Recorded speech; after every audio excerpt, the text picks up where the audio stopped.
effect of AI psychosis, just like all the time, because there was a huge unlock in what you can achieve as a person, as an individual, right? Because you were bottlenecked by, your typing speed and so on. But now with these agents, it really, I would say in December is when it really just something flipped, where I kind of went from 80-20 of to like 20-80 of writing code by myself versus just delegating to agents. And I don't even think it's 20-80 by now. I think it's a lot more than that. I don't think I've typed like a line of code probably since December, basically, which is like an extremely large change. I was talking to it, like, for example, I was talking about it to, for example, my parents and so on.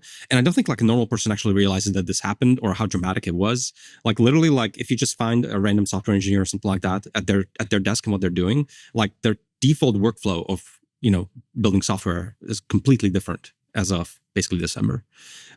So I'm just like in this state of psychosis of trying to figure out like what's possible, trying to push it to the limit. How can I have not just a single session of, Claude Code or Codex or some of these agent harnesses? How can I have more of them? How can I do that appropriately?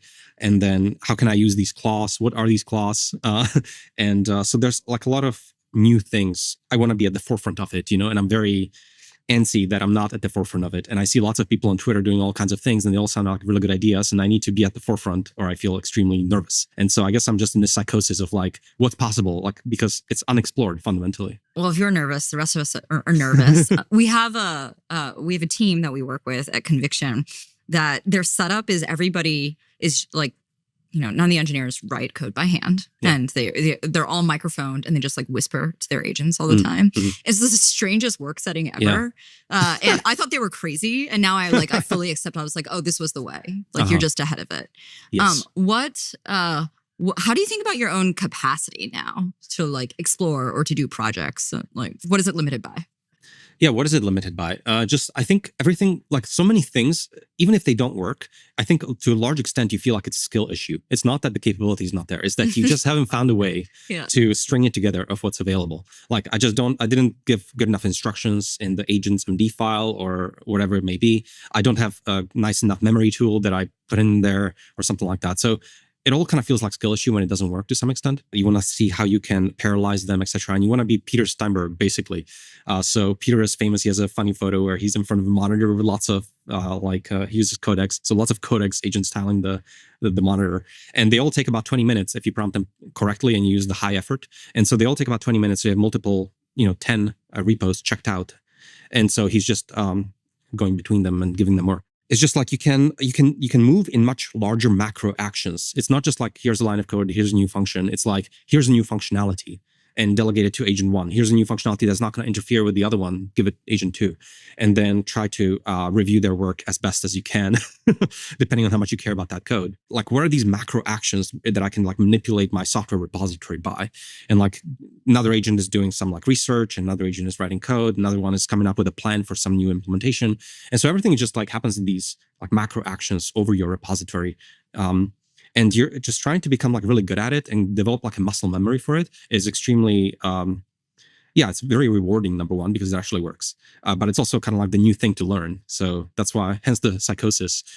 Yeah, I do feel like my instinct is like, whenever I am waiting for an agent to complete something, the obvious thing to do is like, well, I can do more work, right? Like if I have access to more tokens, then like I should just parallelize, add more tasks. And so that's very stressful because if you don't feel very bounded by your ability to spend on tokens, then, you are the bottleneck in the system that is max capability. Yeah, if you're not maximizing your subscription, at least. And it's ideally for multiple agents. Like if you run out of the quota on Codex, you should switch to Claude or whatnot. I don't know. Like that's what I've been trying to do a little bit. And I feel nervous when I have subscription left over. That just means I haven't maximized my token throughput. So I actually kind of experienced this when I was a PhD student. You would feel nervous when your GPUs are not running. Like you have GPU capability and you're not maximizing the available flops to you. But now it's not about flops, it's about tokens.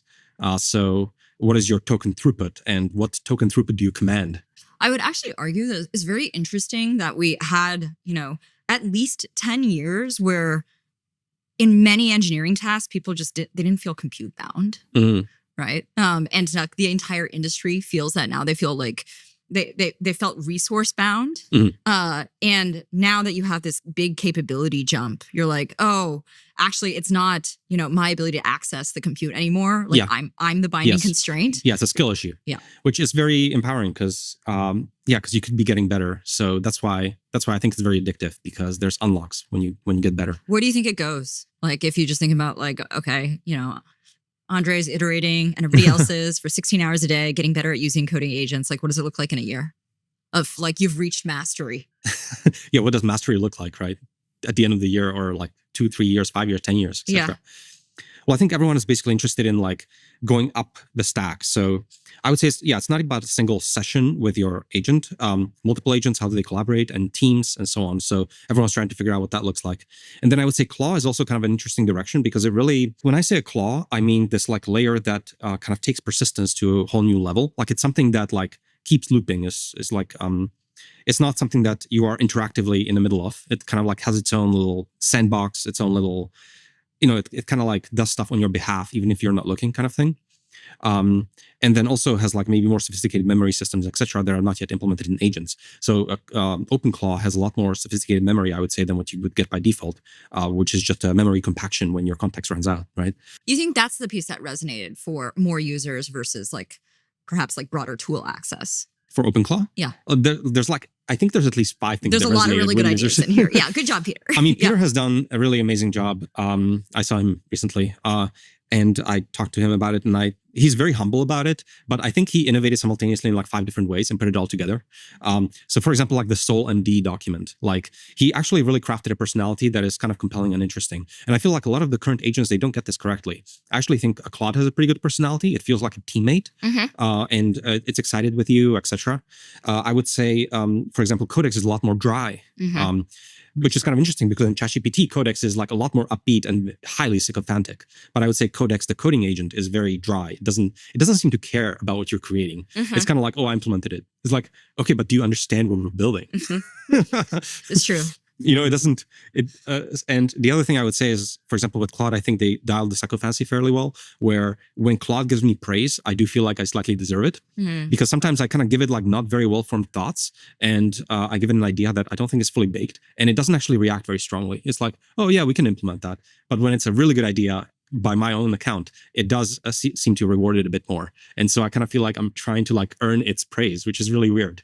And so I do think the personality matters a lot. And I think a lot of the other tools maybe don't appreciate it as much. And I think in this aspect also, Peter really cares about this. And so that was correct. And then the memory system, and then just, he's just having fun with this. And then the single WhatsApp portal to all of the automation. Yeah. Is there something that you have done personally with your claws beyond software engineering that you think is fun or interesting? Yeah, so in January, I had a claw. I went through a period of claw psychosis. So I built, I have a claw basically that takes care of my home. And I call him Dobby the Elf Claw. And basically, I used the agents to find all of the smart home subsystems of my home on the local area network, which I was kind of surprised that worked out of the box. Like I just told it that I think I have Sonos at home. Like, can you try to find it? And it goes and it did like IP scan of all of the computers on the local area network. And it found the Sonos thing, the Sonos system, and it turned out that there's no password protection or anything like that. It just logged in and it's like, oh yeah, you have these Sonos systems installed. Let me try to reverse engineer how it's working. It does some web searches and it finds like, okay, these are the API endpoints. And then it's like, do you want to try it? And I'm like, whoa, like you just did that. And I'm like, yeah, can you try to play something in the study?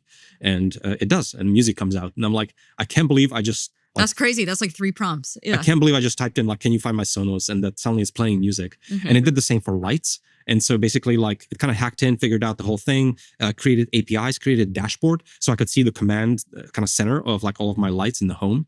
And then it was like switching lights on and off. And, so I can ask it like, Dobby, it's sleepy time. And when it's sleepy time, that just means all the lights go off, etc. and so on. So it controls all of my lights, my HVAC, my shades, the pool and the spa, and also my security system. So I have a camera pointed outside of the house, and anytime someone rolls in, I have a Quen model that looks at the videos. So first of all, there's change detection, right? And then based on change detection, it goes to Quen, and then it actually like tells me, it sends me a text to my WhatsApp. It shows an image from the outside. And it says, hey, FedEx truck just pulled up, and you might want to check it, and you got new mail or something like that. And Dobby just texts me this. It's really incredible. So Adobe is in charge of the house. I text with it through WhatsApp. And it's been like really fun to have these macro actions that maintain my house. I haven't like really pushed it like way more beyond that. And I think people are doing a lot more crazy things with it. But for me, even just a home automation setup, I used to use like 6 apps, completely different apps. And I don't have to use these apps anymore. Like Adobe controls everything in natural language. It's amazing. And so I think like I haven't even pushed a paradigm fully, but already that is so helpful and so inspiring, I would say. Do you think that's indicative of like what people want from a user experience perspective with software, right? Because I don't think, it's pretty ignored that it takes humans effort to like learn new software, new UI. Yeah, I think to some extent, that's right. It's like working backwards from how people think an AI should be, because what people have in their mind of like what an AI is not actually what an LLM is by like in a raw sense. Like LLM is a token generator, like more tokens come out. But what they think of is like this persona identity that they can tell stuff and it remembers it, and it's just kind of an entity behind a WhatsApp. It's like a lot more understandable.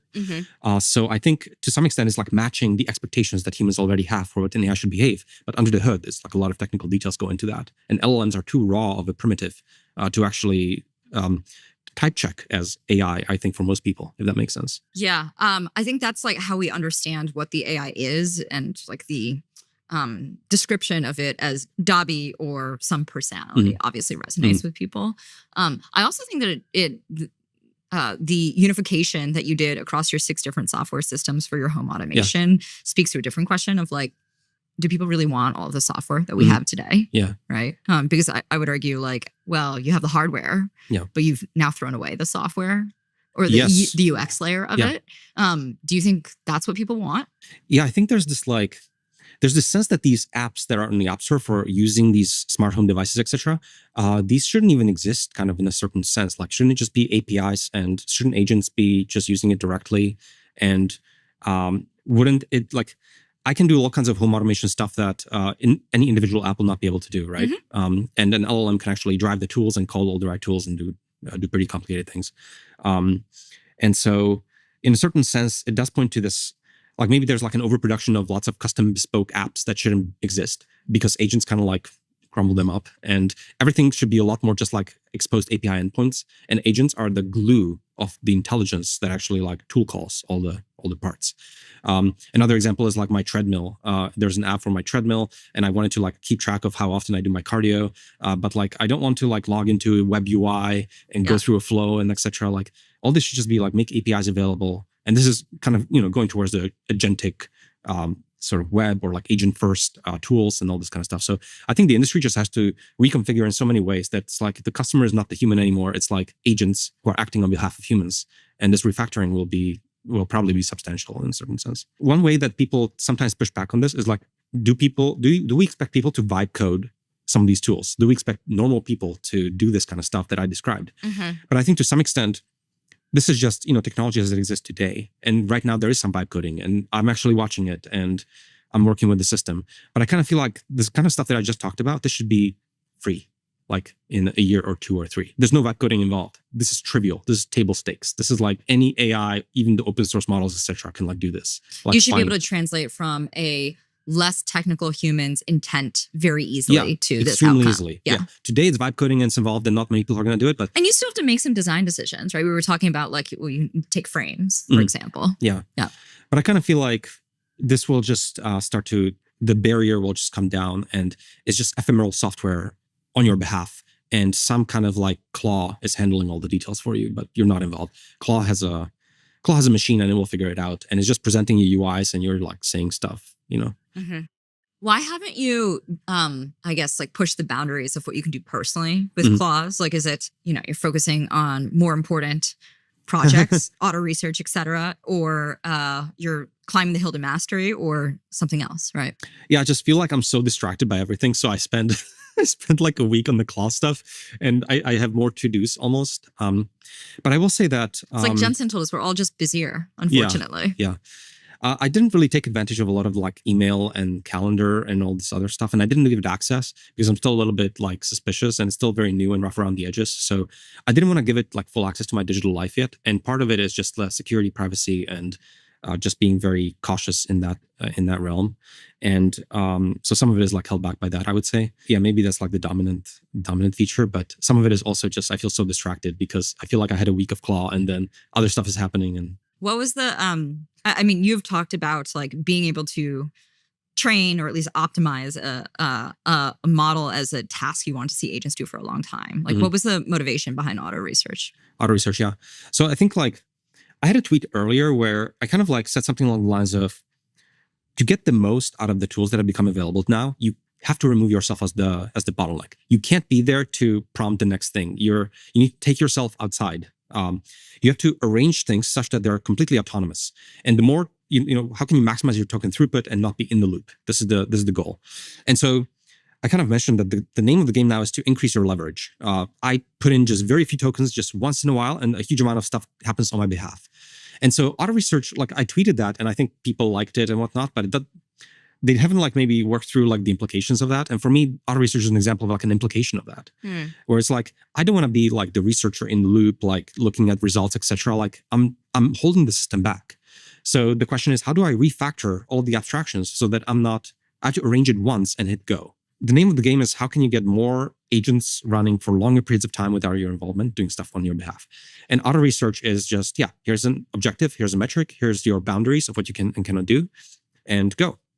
And you were surprised at its effectiveness. Yeah, I didn't expect it to work because I have the project NanoChat. And fundamentally, like, I think a lot of people are very confused with my obsession for like training GPT-2 models and so on. But for me, training GPT models and so on is just a little harness, a little playground for training LLMs. And fundamentally, what I'm more interested in is like this idea of recursive self-improvement and to what extent you can actually have LLMs improving LLMs. Because I think all the frontier labs, this is like the thing for obvious reasons. And they're all trying to recursively self-improve, roughly speaking. And so for me, this is kind of like a little playpen of that. And I guess I'd like tuned NanoChat already quite a bit by hand in a good old fashioned way that I'm used to. Like I'm a researcher. I've done this for like, 2 decades. I have some amount of like, what is the opposite instinct of hubris? Yeah. Earned confidence. Okay. Yeah. I have like 2 decades of like, I've trained this model like thousands of times of like, so I've done a bunch of experiments. I've done hyperparameter tuning. I've done all the things I'm very used to and I've done for 2 decades. Yeah. And I've gotten to a certain point and I thought it was like fairly well tuned. And then I let auto research go for like overnight and it came back with like tunings that I didn't see. And yeah, I did forget like the weight decay on the value embeddings and my atom betas were not sufficiently tuned and these things jointly interact. So like once you tune one thing, the other things have to potentially change too. I shouldn't be a bottleneck. I shouldn't be running these hyperparameter search optimizations. I shouldn't be looking at the results. There's objective criteria in this case. So you just have to arrange it so that it can just go forever. So that's a single sort of version of auto research of like a single loop trying to improve. And I was surprised that it found these things that the repo is already fairly well tuned and still found something. And that's just a single loop. Like these frontier labs, they have GPU clusters of tens of thousands of them. And so it's very easy to imagine how you would basically get a lot of this automation on smaller models. And fundamentally, everything around like frontier level intelligence is about extrapolation and scaling laws.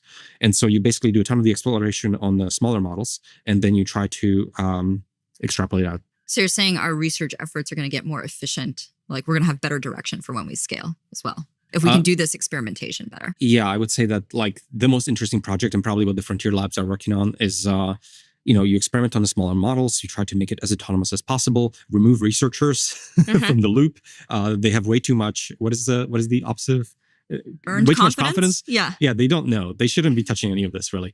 And so you have to like rewrite the whole thing because right now, I mean, certainly they can contribute ideas, but okay, they shouldn't actually be enacting those ideas. There's a queue of ideas, and there's maybe an automated scientist that comes up with ideas based on all the archive papers and GitHub repos, and it funnels ideas in, or researchers can contribute ideas, but it's a single queue, and there's workers that pull items and they try them out, and whatever works just gets sort of put on the feature branch, and maybe some people like monitor the feature branch and merge to the main branch sometimes.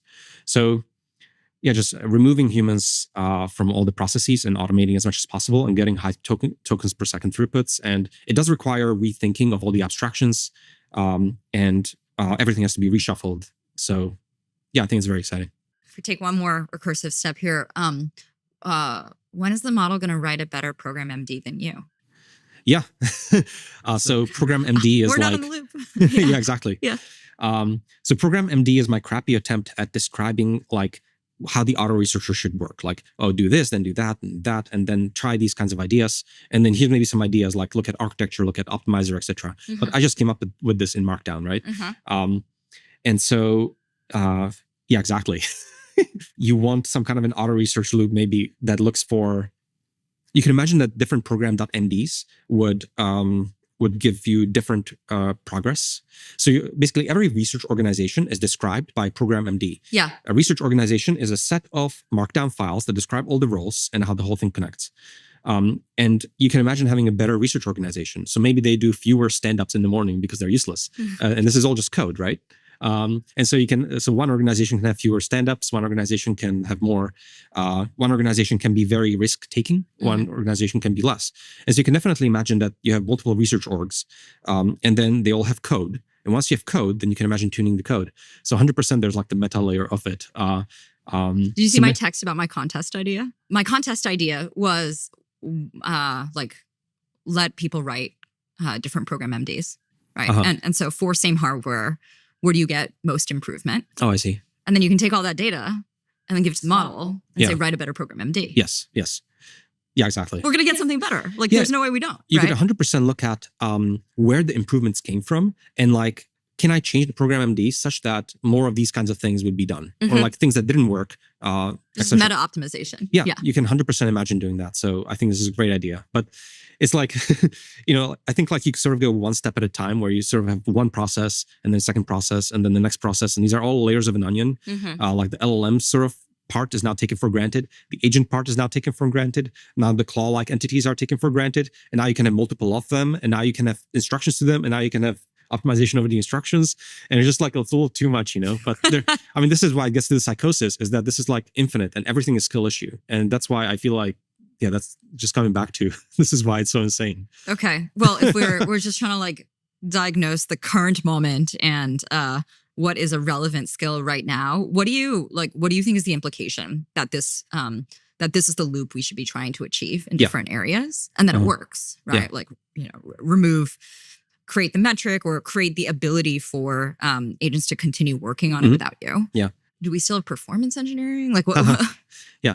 I mean, so there's a few caveats that I would put on top of the LM psychosis. So number one, this is extremely well suited to anything that has objective metrics that are easy to evaluate. So for example, like writing kernels for more efficient CUDA, code for various parts of a model, etc., are the perfect fit.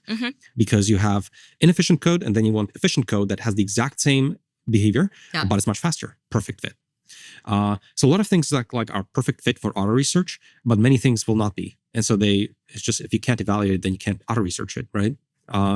So that's like caveat number one. And then maybe caveat number two, I would say is, we're kind of talking about the next steps and we kind of see what the next steps are, but fundamentally the whole thing still doesn't, it's still kind of like bursting at the seams a little bit and there's cracks and it doesn't fully work. And if you kind of try to go too far ahead, the whole thing is actually net not useful, if that makes sense.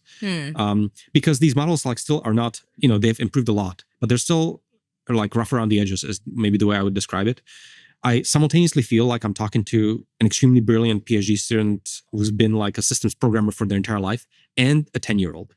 And it's so weird because humans, like there's like, I feel like they're a lot more coupled. Like you have, everything is a lot more coupled. You wouldn't encounter that combination. This jaggedness is really strange. And humans have a lot less of that kind of jaggedness, although they definitely have some.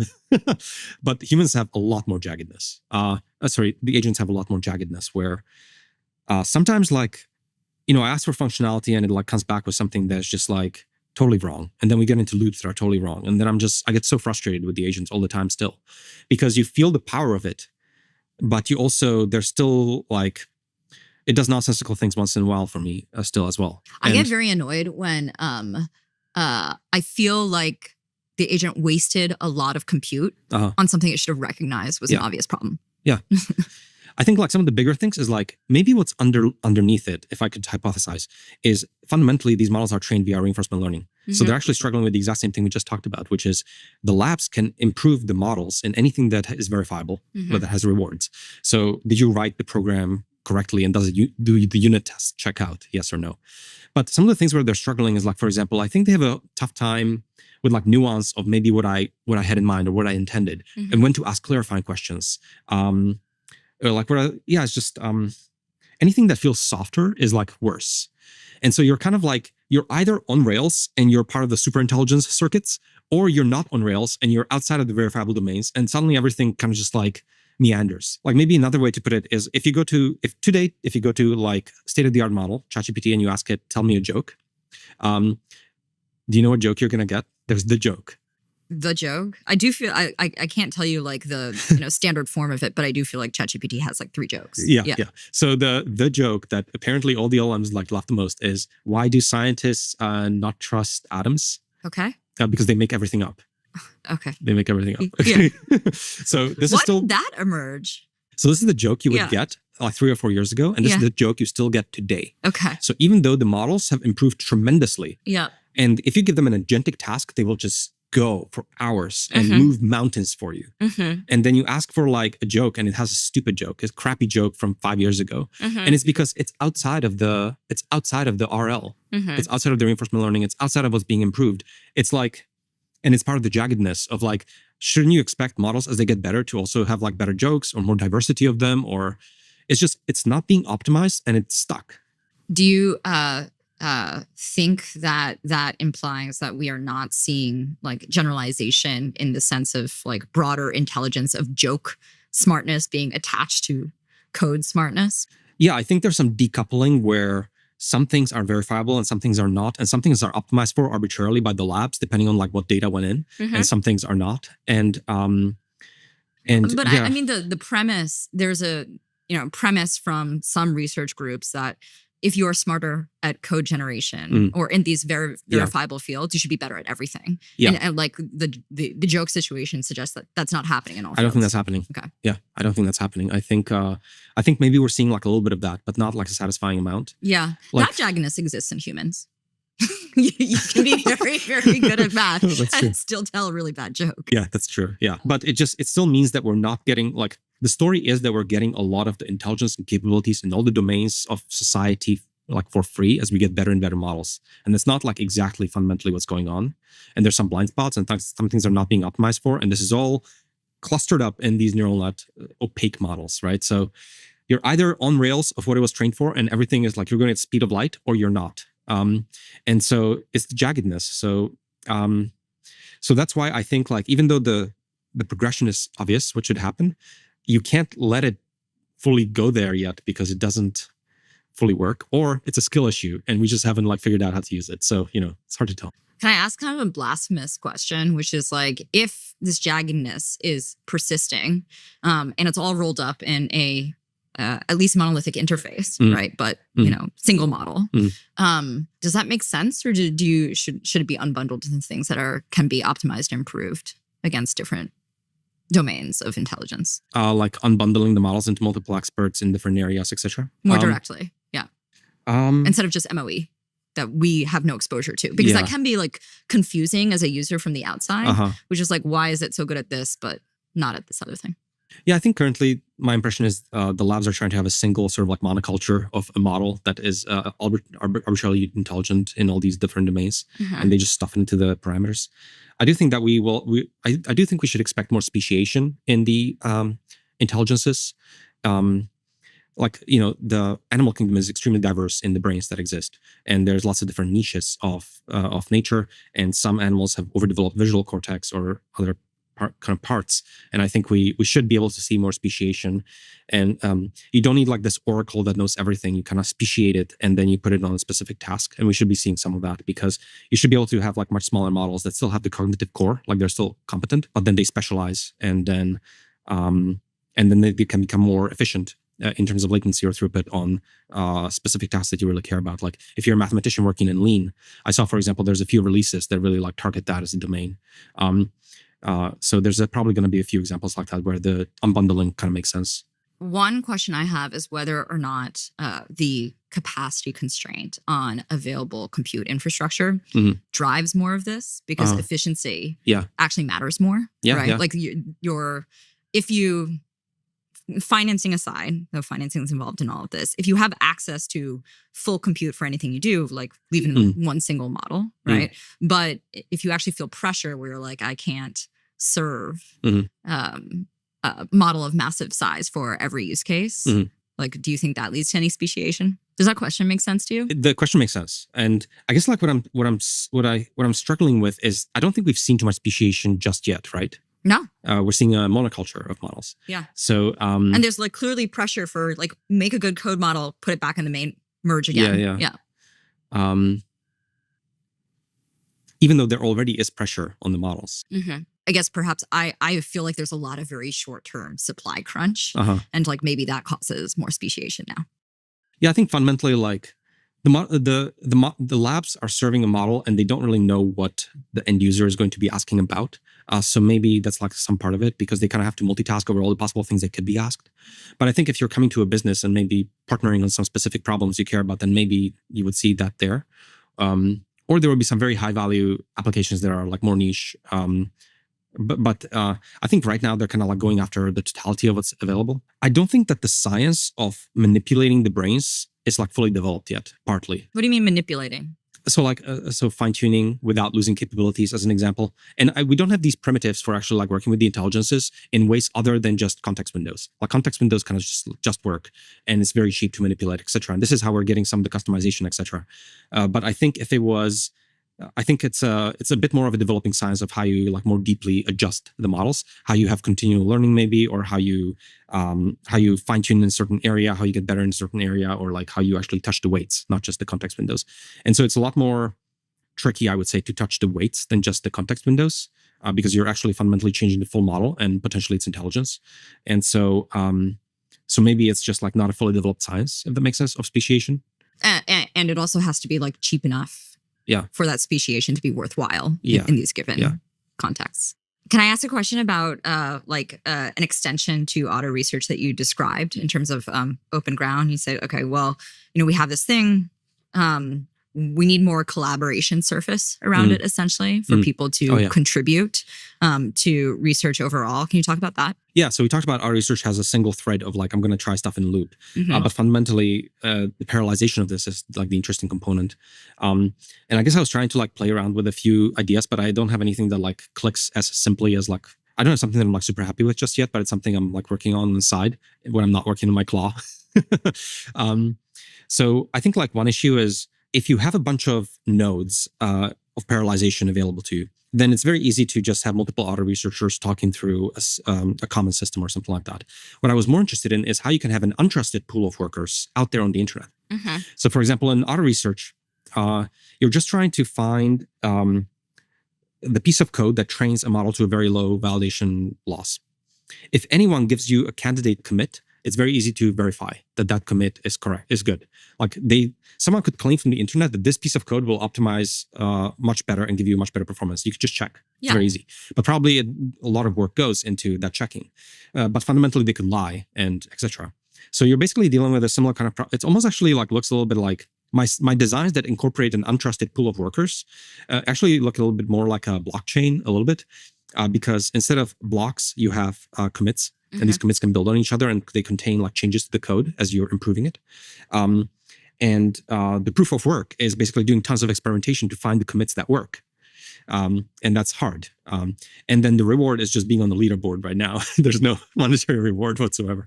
But I don't want to push the analogy too far, but it fundamentally has this issue where a huge amount of search goes into it, but it's very cheap to verify that a candidate solution is indeed good because you can just train a single, someone had to try 10,000 ideas, but you just have to check that the thing that they produced actually works because the 99,000 of them didn't work, And so basically, long story short, is like you have to come up with a system where an untrusted pool of workers can collaborate with a trusted pool of workers that do the verification. And the whole thing is kind of like asynchronous and works and so on. And it's like safe from a security perspective, because if anyone sends you arbitrary code and you're going to run it, that's very sketchy and dodgy. So, but fundamentally, it should be totally possible. So you're familiar with projects like SETI at home and folding at home.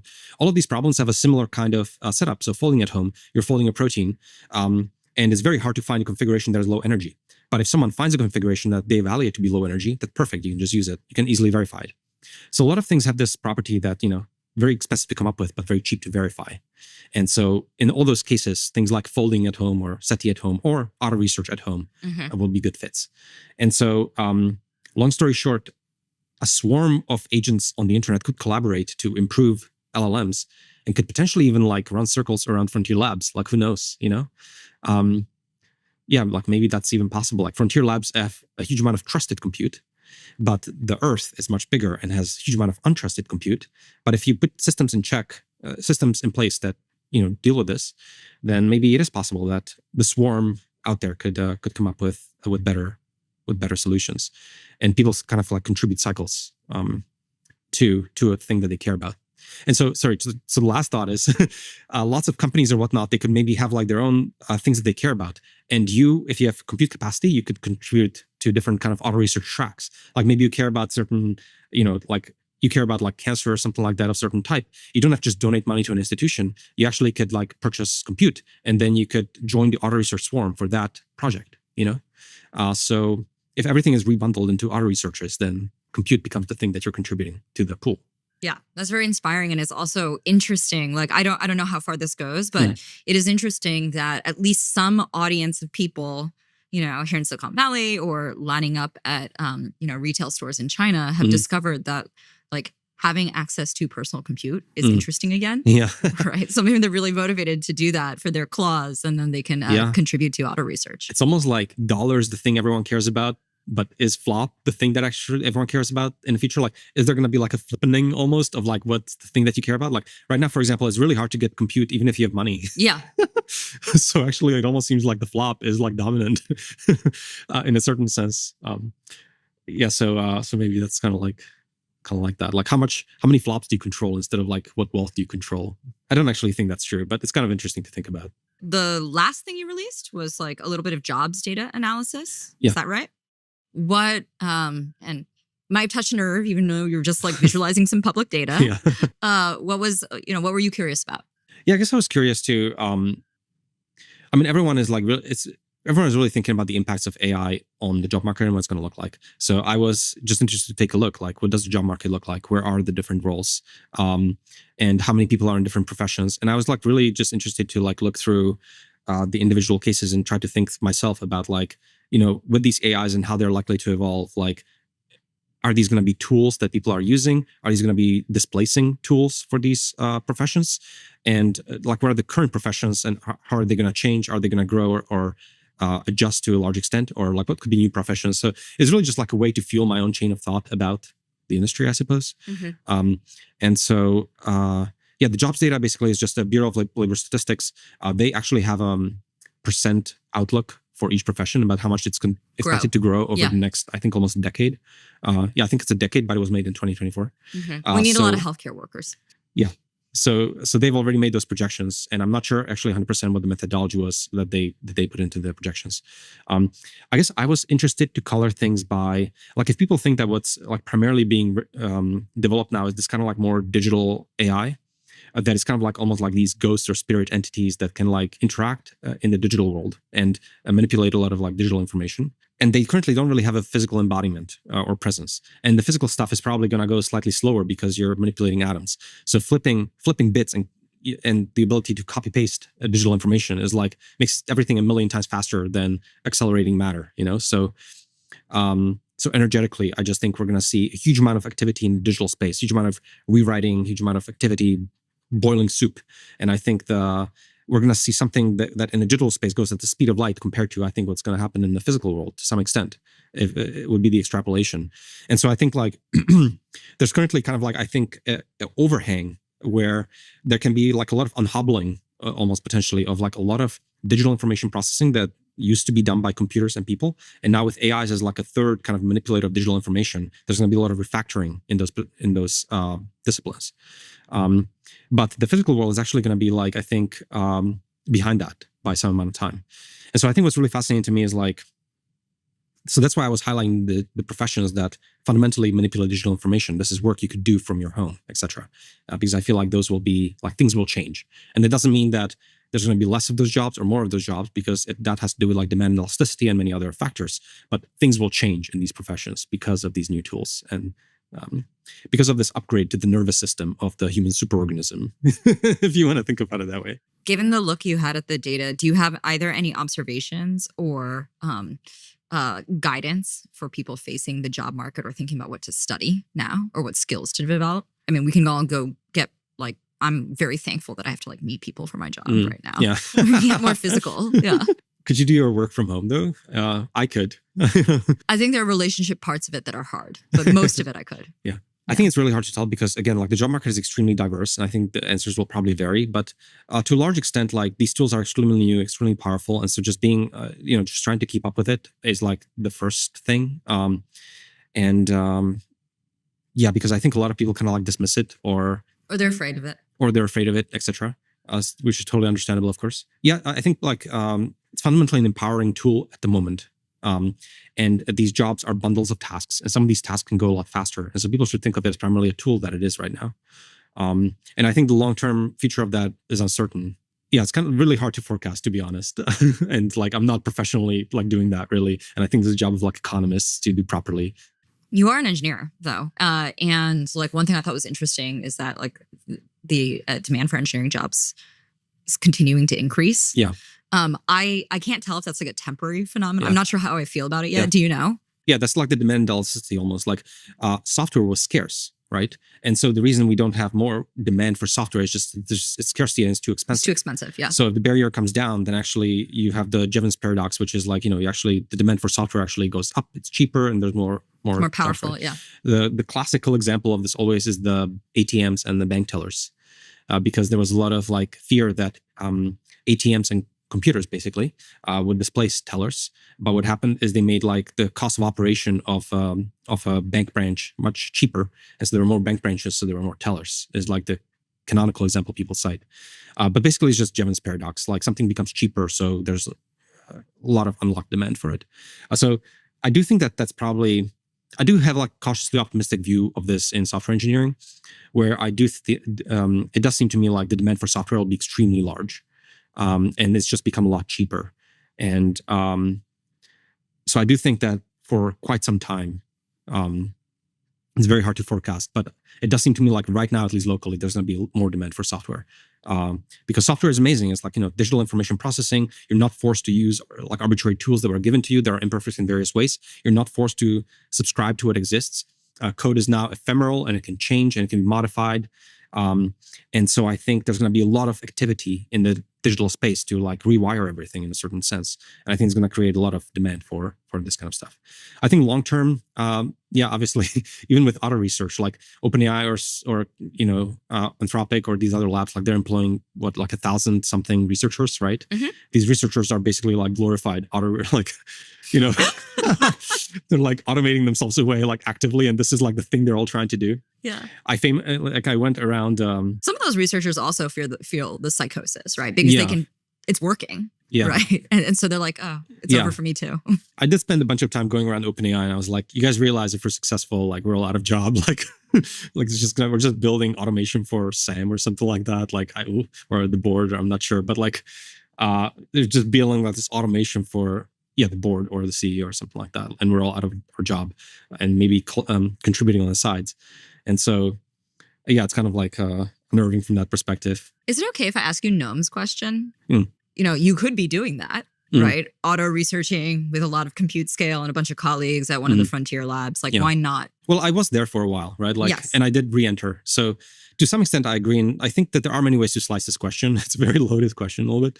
I will say that I feel very good about like what people can contribute and their impact outside of the frontier labs, obviously. Not in the industry, but also in like more like ecosystem level roles. So your role, for example, is more like ecosystem level. My role currently is also kind of more on ecosystem level. And I feel very good about like impact that people can have in those kinds of roles. I think conversely, there are definite problems in my mind for basically aligning yourself way too much with the frontier labs too. So fundamentally, I mean, you have a huge financial incentive to with these frontier labs, and by your own admission, the AIs are going to like really change humanity and society in very dramatic ways. And here you are, basically like building the technology and benefiting from it, and being like very allied to it through financial means. Like this was a conundrum that was at the heart of how OpenAI was started in the beginning. Like this was the conundrum that we were trying to solve. And so, that so it's kind of it's still not resolved. The conundrum is still not like fully resolved. So that's number one. You're not a completely free agent, and you can't actually like be part of that conversation in a fully autonomous, free way. Like if you're inside one of the frontier labs, like there are certain things that you can't say. And conversely, there are certain things that the organization wants you to say. And, they're not going to twist your arm, but you feel the pressure of like what you should be saying, right? Because like, obviously, otherwise it's like really awkward conversations, strange side eyes, like, what are you doing? So you can't like really be an independent agent. And I feel like a bit more aligned with humanity in a certain sense outside of a frontier lab, because I'm not subject to those pressures almost, right? And I can't say whatever I want. Or I would say in the frontier labs, like you can have like impact there, of course, as well. So, but there's many researchers, and maybe you're one of them. Maybe your ideas are really good, etc. And maybe there's a lot of decision making to do, and you want to be in a position where you are in the room with those conversations when they come up. I do think that currently the stakes are like overall fairly low, and so everything is kind of like nice. But ultimately, at the end of the day, like when the stakes are really high, etc. If you're an employee at an organization, I don't actually know how much sway you're going to have on the organization, what it's going to do. Like fundamentally, at the end of the day, it's you're not like really in charge. You're in a room and you're contributing ideas, but you're not like really in charge of that entity that you're a part of. So those are like some sources of misalignment, I think, to some extent. I will say that like in one way, I do agree a lot with that sentiment, that I do feel like like the labs, for better or worse, they're opaque, and a lot of work is there, and they're kind of like at the edge of capability and what's possible, and they're working on what's coming down the line. And I think if you're outside of that frontier lab, your judgment fundamentally will start to drift, because you're not part of the, what's coming down the line. Right. And so I feel like my judgment will inevitably start to drift as well. And I won't actually have an understanding of how these systems actually work under the hood. It's an opaque system. I won't have a good understanding of how it's going to develop, and etc. And so I do think that in that sense, I agree, and something I'm nervous about. I think it's worth basically being in touch with what's actually happening and actually being in a frontier lab. And if some of the frontier labs would have me come for, some amount of time and do really good work for them, and then maybe come in and out. Guys, he's looking for a job. This is super exciting. Yeah. Then I think that's maybe a good setup, because I kind of feel like it kind of, maybe that's like one way to actually be connected to what's actually happening, but also not feel like you're necessarily fully controlled by those entities. So I think, honestly, in my mind, like Noam can probably do extremely good work at OAI, but also I think his most impactful work could very well be outside of OpenAI. Noam, that's a call to be an independent researcher with auto research. Yeah, there's many things to do on the outside, and and I think ultimately, I think the ideal solution maybe is like, going back and forth, and I think fundamentally you can have really amazing impact in both places. So very complicated. I don't know, like it's a very loaded question a little bit, but I mean, I joined the Frontier Lab and I'm outside, and then maybe in the future I'll want to join again. And I think that's kind of like how I look at it. One question related to what visibility does the world or the AI ecosystem have into the frontier is like how close open source is to the frontier, and how sustainable that is. I think it is quite surprising, the entire sequence of events, actually, from like having a handful of Chinese models and global models, and I think people are going to continue releasing here in the near term, that are closer than much of the industry anticipated from a capability perspective. Yeah. I don't know if you're surprised by that, but you're a long-term contributor to open source. Like, what's your prediction here? Yeah, so roughly speaking, basically the closed models are ahead, but like people are monitoring the number of months that sort of like open source models are behind. And it started with there's nothing, and then it went to 18 months. And now it's there's been a convergence, right? So maybe they're behind by like, what is the latest? Maybe like 8 months kind of thing right now. Yeah, I'm a huge fan of open source, obviously. So for example, in operating systems, you have like closed source, like, Windows and Mac OS. These are large software projects, kind of like what LLMs are going to become. And there's Linux, but Linux is very easy. Like, actually, Linux is an extremely successful project. It runs on the vast majority of computers. Like, last time I checked, was it like 60% or something, like, run Linux? And that's because there is a need in the industry to have a common open platform that everyone feels sort of safe using. I would say, like, the industry has always felt a demand for that kind of a project to exist. And I think the same is true now. And that's why businesses actually there's demand for this kind of a thing to exist. The big difference is that everything is capital. There's a lot of CapEx that goes into this. So I think that's where things like fall apart a little bit, make it a bit harder to compete in a certain sense. I do think that the current models are very good. The other thing that I think is like really interesting is that for the vast majority of like consumer use cases and things like that, even like current open source models are actually quite good, I would say. And I think like if you go forward like more years, it does seem to me like a huge amount of like simple use cases are going to be well covered and actually even run locally. But there's going to be always like some demand for like frontier intelligence, and that can actually be extremely large piece of the pie. But it could be that the need for frontier intelligence is going to be like, Nobel Prize kind of work, or like let's move Linux from C to Rust. It's going to be like bigger projects, like scoped in that kind of a way. And there's going to be maybe more, and maybe that's where a lot of the frontier closed intelligences are going to be interacting with. And open source is kind of like going to eat through a lot of the more basic use cases or something like that. At some point, what is frontier today is going to be, probably later this year, what's frontier today in terms of what I'm using right now from the closed labs might be open source, and that's going to be doing a lot of work. So I kind of expect that this dynamic will actually basically continue. Like we'll have frontier labs that have closed AIs that are kind of like these oracles, and then we'll have open source kind of like behind by some amount of months. And I kind of expect that to continue. And I actually think that's like a pretty good setup overall. Because I'm a little bit hesitant of having, I don't actually think it's like structurally, I think there's some systemic risk attached to just having intelligences that are closed, and that's it. And I think that's centralization has a very poor track record in my view, in the past, and has. You mean like in political or economic systems in general? Yes, exactly. I think there's like a lot of like pretty bad an Eastern precedent. European, A lot of pretty bad precedent. So I want there to be a thing that is maybe not at the edge of capability because it's new and unexplored, etc. But I want there to be a thing that's behind, and that is kind of like a common working space for intelligences that the entire industry has access to. Yeah, that seems to me like a pretty decent power balance for the industry. Yeah.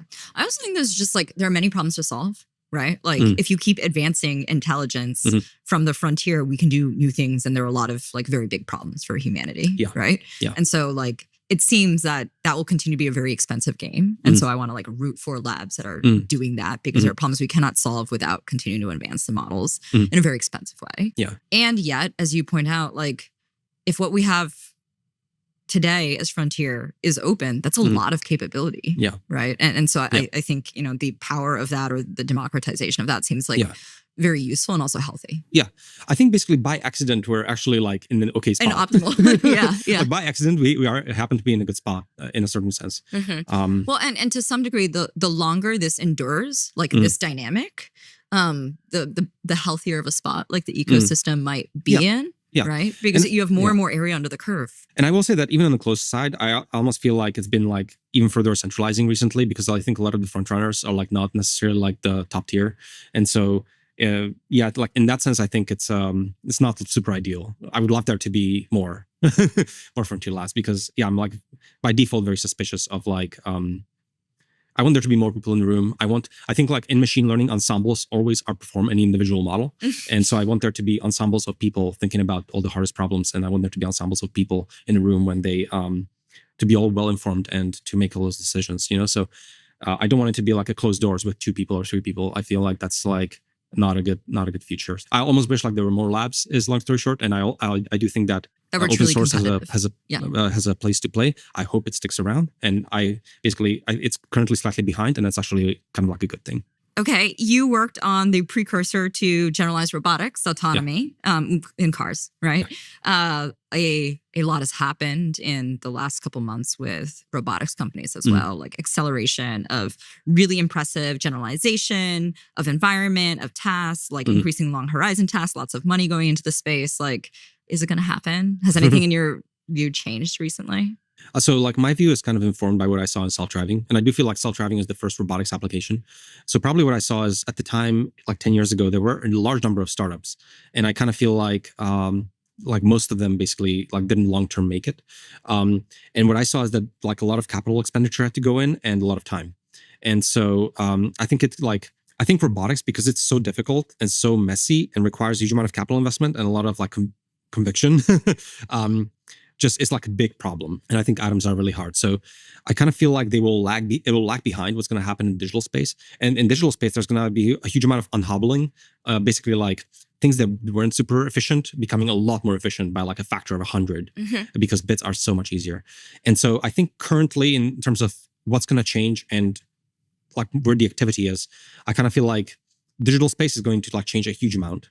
and then the physical space will lag behind. And what I find very interesting is like this interface in between them as well, because I think in this like, we do have more agents acting on behalf of humans and more agents kind of like talking to each other and doing tasks and participating in the kind of economy of agents, etc. You're going to run out of things that you're going to do purely in the digital space. At some point, you have to go to the universe and you have to ask it questions. You have to run an experiment and see what the universe tells you to get back to learn something. And so we currently have a huge amount of like digital work because there's an overhang in how much we collectively thought about what already is digital. So we just didn't have enough thinking cycles among the humans to think about all the information that is already digital and already uploaded. And so we're going to start running out of stuff that is actually like already uploaded. So you're going to at some point read all the papers and process them and have some ideas about what to try. But yeah, we're just going to, I don't actually know how much you can like get intelligence that's like fully closed off and with just the information that's available to it, you know? And so I think what's going to happen is first there's going to be a huge amount of unhobbling, and I think there's a huge amount of work there. Then actually it's going to move to like the interfaces between physical and digital. So and that's like sensors of like seeing the world and actuators of like doing something to the world. So I think a lot of interesting companies will actually come from that interface of like, can we feed the super intelligence in a certain sense data, and can we actually like take data out and manipulate the physical world per its bidding, if you want to like anthropomorphize the whole thing, right? And then the physical world, actually, I almost feel like the total addressable market, etc., in terms of like the amount of work and so on, is massive, possibly even much larger, maybe what can happen in digital space. So I actually think it's like a much bigger opportunity as well. But I do feel like it's a huge amount of work, and in my mind, the atoms are just like a million times harder. So so it will lag behind, but it's also, I think, a little bit of a bigger market. So it's kind of like, yeah, I think the opportunities kind of like follow that kind of trajectory. So right now, this digital is like my main interest. And then interfaces would be like after that, and then maybe like some of the physical things. Like their time will come, and they'll be huge when they do come.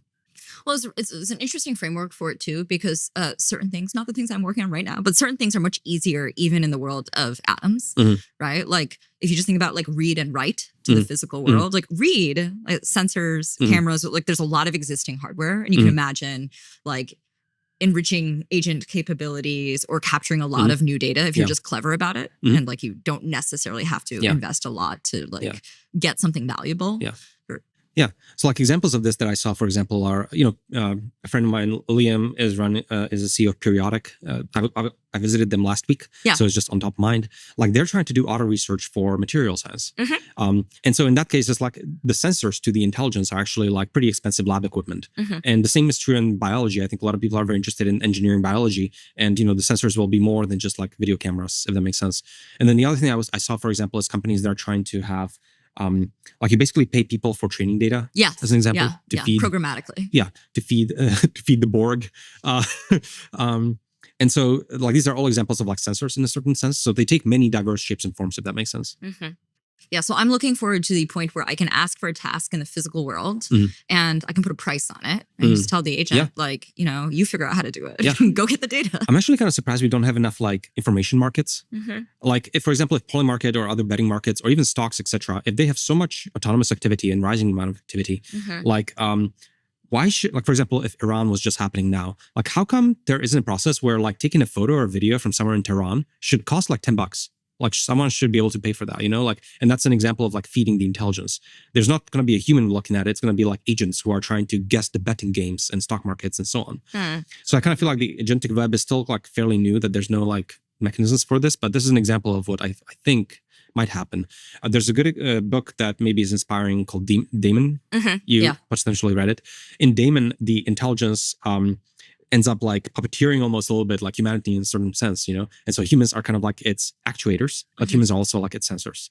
And so I think like collectively, like society will kind of like reshape in a certain way to serve that kind of that will kind of like end up happening collectively across the industry, where there's just a lot more automation and has certain needs, and kind of humans will be serving those needs of that machine, not necessarily like to each other. We were on this very specific point of like missing pieces of training data. We needed something like auto research, right? Like we need the training cycle or the SFT piece to be far more mechanized. For which part? In order to make the collection, like in order to take the human out of the loop to ask for a task that is just like improve my model quality with new data, right? Yes. Does that make sense to you? Like we, if you can't have the model do the training runs by itself, then your ability to do this as a like closed loop task with by pricing data is more challenged. Yes, 100%. Yeah. But now we do. The thing is for LLM training, it actually is like very easily, it like really fits the paradigm. So you'd actually expect... clean metric. Like LLM training actually fits the paradigm really well, really easily. Like all the optimization of all the code, and so it runs faster. And then you also have like metrics that you can optimize against. I do think that if you had an autonomous loop over those metrics, there's going to be a lot of like good harding going on where the system will like overfit to those metrics. And so, but then you can use the system to devise more metrics and you just have really good coverage. So it's kind of hard to tell, but in a certain sense, it's like a pretty good fit. I want to talk about a little tiny side project you have before we end. Tell me about the MicroGPT art. Oh yeah. Okay, so MicroGPT. So I have this like running obsession of like maybe a decade or two of just like simplifying and boiling down the basically LLMs to like their bare essence. And I've had a number of projects along these lines. So like NanoGPT and Make More and micrograd, etc. So I feel like MicroGPT is now the state of the art of me trying to like just boil it down to just the essence. Because the thing is like training neural nets and LLMs specifically is a huge amount of code, but all of that code is actually complexity from efficiency. It's just because you need it to go fast. If you don't need it to go fast and you just care about the algorithm, then that algorithm actually is the 200 lines of Python. Very simple to read. And this includes comments and everything. Because you just have like your data set, which is a text, and you need your neural network architecture, which is like 50 lines. You need to do your forward pass, and then you have to do your backward pass to calculate the gradients. And so an little autograd engine to calculate the gradients is like 100 lines. And then you need an optimizer, an Atom, for example, which is like very state-of-the-art optimizer, is like, again, 10 lines, really. And so putting everything together in the training loop is like, 200 lines. And it was interesting to me, like normally before, like maybe a year ago or more, if I had come up with MicroGPT, I would be tempted to basically explain to people. Like I have a video like stepping through it or something like that. And I actually tried to make that video a little bit. And I tried to make like a little guide to it and so on. But I kind of realized that this is not really adding too much because it's already so simple that it's 200 lines that anyone could ask their agent to explain it in various ways. And the agents, like, I'm not explaining it to people anymore. I'm explaining it to agents.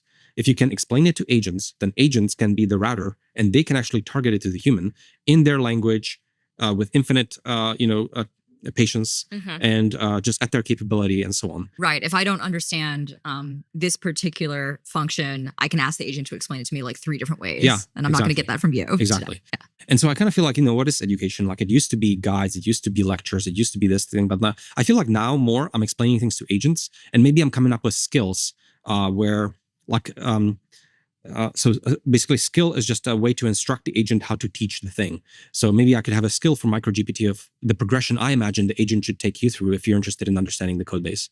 And it's just like hints to the model to like, oh, first start off with this and then with that. And so I could just script the curriculum a little bit as a skill. So I don't feel like, I feel like there's going to be less of like explaining things directly to people. And it's going to be more of just like, does the agent get it? And if the agent gets it, they'll do the explanation.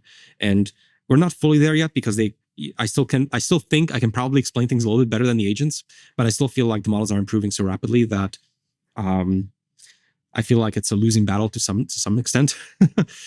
And so I think education is going to be kind of like reshuffled by this quite substantially, where it's the end of like teaching each other things almost a little bit. Like if I have a library, for example, of code or something like that, it used to be that you have documentation for other people who are going to use your library, but like you shouldn't do that anymore. Like you should have, instead of HTML documents for humans, you have markdown documents for agents. Because if agents get it, then they can just explain all the different parts of it. So it's this redirection through agents, and that's like, so I think we're going to see a lot more of that playing out. Well, we'll see if the great teachers know, like, to develop intuition for how to explain things to agents differently. And ultimately, so for example, MicroGPT, like I tried to get an agent to write MicroGPT. So I told it, like, try to boil down the simplest things, like try to boil down my neural network training to the simplest thing, and it can't do it. Like MicroGPT is like it's like my end of my obsession. It's the 200 lines. I thought about this for a long time. I've obsessed about this for a long time. This is the solution. Trust me, it can't get simpler. And this is my value add. Everything else, like agent gets it. Mm-hmm. It just can't come up with it, but it totally gets it and understands why it's done in a certain way, etc. So like my contribution is kind of like these few bits, but everything else in terms of like the education that goes on after that is like not my domain anymore. So maybe, yeah, it's like education kind of changes in those ways where you kind of have to infuse the few bits that you feel strongly about the curriculum or the better way of explaining it or something like that. The things that agents can't do is your job now. The things that agents can do, they can probably do better than you or like very soon. And so you should be strategic about what you're actually spending time on. Well, we appreciate the few bits. Thank you, Andrej. Okay. Find us on Twitter at NoPriorsPod. Subscribe to our YouTube channel if you want to see our faces. Follow the show on Apple Podcasts, Spotify, or wherever you listen. That way you get a new episode every week. And sign up for emails or find transcripts for every episode at no-priors.com.